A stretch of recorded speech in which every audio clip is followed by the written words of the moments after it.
Hello and welcome. This is Japan, and we have another Evolve episode number 12. Honestly, this one was kind of like a building block episode. I feel like there's sometimes that are like, especially like what you see a lot in NXT, where there's a lot that happens, but like not a lot that matters. And it's not a bad thing to a certain extent. I'm really not trying to rag on that because obviously they have like qualifying matches and stuff like that, which is important.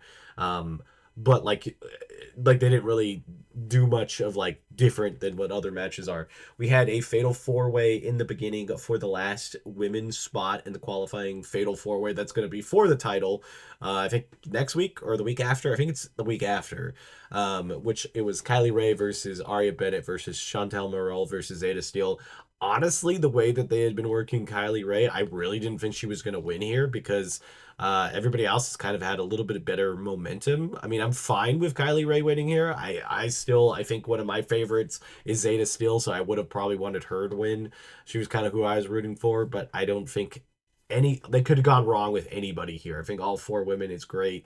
And that's what the cool thing about the women's division in Evolve is, because if you look at it, they have a fatal four way for the title, and they just had a fatal four way to get into that, and that's like a solid seven women right there. I know it's two four ways, but yeah, because one spot, it makes sense on the math. There's seven women right there that all could easily be like, hey, here's the title for you, or here's a title opportunity, and it makes a lot of sense because they're they're good, and this division is deep with compared to I would really say compared to the men's, because the men's kind of relies on a lot of NXT people coming down. Because like if you look on the women's side of things, you have like Kendall Gray and Brendan Reese and God, what's the other one? Um, Kendall Gray, Brendan Reese. I'm blanking on the last person's name. It's Kendall Gray's tag team partner. Um, God, but yeah, those three are kind of like they've been on NXT, but I wouldn't really call them like NXT regulars. Wendy Chu is the only one I really feel like has been on NXT for like a decent chunk of matches. So like if you look on the men's side, there's a lot of other people that come down here that have had multiple matches. So I guess it's a little bit different, I would feel like, with the divisions. But this match overall is pretty good. It's a little bit short. Obviously, when they try to shove four matches in this hour frame, it always ends up being like that. This one definitely deserved more time, but I thought it was still pretty good. I put it in a solid B. It was definitely probably my match of the night, at least with like how fun it was and stuff. But we'll go over all the matches, so not too much of a spoiler, but a little bit. Next up, we had Idris versus Ora Mensa. Again, this is going to be my nitpicky thing about Evolve. I absolutely hate when it's two NXT people against each other. I know this is supposed to be them getting some extra development and stuff, but put them against an ID program person or somebody else that doesn't have the time. Both of these men have had a decent, stretch of matches on NXT. Ora Mensa had a program with Ethan Page, I think, about a year ago, and Idris was part of a tag team with Blade, and they at least got some screen time about a year or two ago. So at least they've been on NXT and had some time. So I really feel like these two shouldn't be facing off each other just in the middle of it, like middle of the card. Honestly, match itself I thought was okay. I'd probably put it in a C. I thought there was a lot of good spots for it, but for a 5 minute match, it didn't really have a lot in it. I definitely feel like if they do these four matches, the first two always kind of get a lower rating because they just really need that extra 2 3 minutes, and it just doesn't have that screen time here. Next up, we had Danny Palmer getting attacked. Again, this would be the mystery assailant has now attacked her and Brindley Reese. They hit Danny Palmer so hard that she got released. God, that's such a terrible joke, but it's kind of weird to keep that storyline in there when she's been released. Um, it's like they already know she's been released, and they know they could have filled that time with something else that they could go out and film, or an adverb or something, because it wasn't like it was a huge 20-minute segment or something, and they just leave it in. But then we know we're never going to see Danny Palmer again because she's going to be released not too long after they have filmed this episode. So she more than likely does not get a match. And I kind of think it's not going to be Karlak that's doing all this. I feel like as that beast, like brooding character, it would make sense that she'd be attacking everybody. But yeah, I really hope it's not Wendy Chu because obviously she's already kind of that monster heel and doesn't need this like just random like kneecapping people. But I put this in D. Didn't really need to be on the show. Kind of pointless because the person's no longer on the roster. Next up, we have a tag match. It was Swipe Right with Brad Baylor and Ricky Smokes versus Sean Legacy and Timothy Thatcher.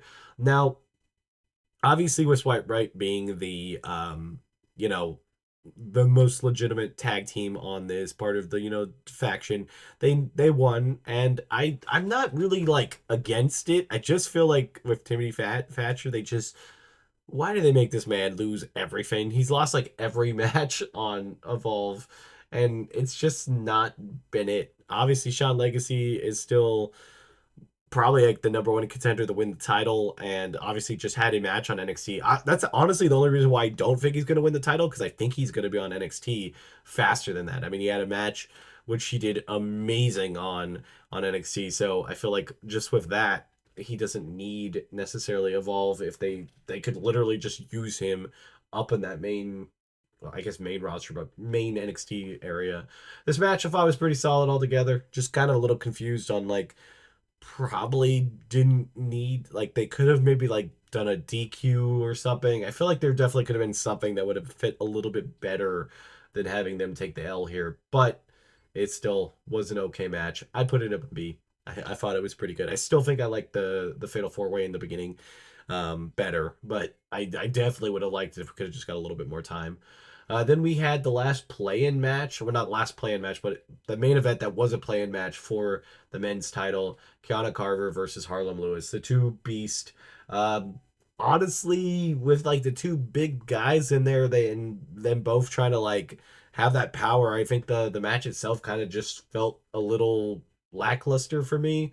I thought the wrestling was pretty good. The strength that they both showed was phenomenal. All of that was great, but for a 5 minute kind of almost squash match, it feels like with how small of that is when these are your like top, top guys in the top five at least. I feel like it's like Sean Legacy, these two, um, Jack Cartwheel, Cappuccino Jones. Those feel like the top five guys, and it felt like it just wasn't enough time for both of them to be looking good, and I think they ended up kind of both not looking that great. I put the match in C. I thought it was okay. Nothing too special. I'd probably put the whole show in C. I don't think it was necessarily a bad episode, but like I said, they had a lot of different stuff that they're setting up for future episodes and future things, which is perfectly fine. It was still entertaining. I had fun watching it. I felt like it just felt that they could have definitely minus one of these matches and gate, like if they had minus the Idris and Orametsa match and gave those 5 minutes, well, let's say 250 to the women's and 250 to the main event, I think it would have definitely made the show feel a lot better, and we probably could have had like a nice B, maybe even A minus show, just because of giving them the time. I think it would have been a little bit better. But overall, I thought it was pretty decent. And if you guys are enjoying these Evolves, yeah, like, comment, subscribe, all that. I think Evolve has been one of my better series on this channel. I like it. I just did a tier list on the first 10 episodes, like basically thinking where I put people, their rating and stuff. So if you want to check that out, it's a good watch, because I like to see what you guys think and who you guys are enjoying.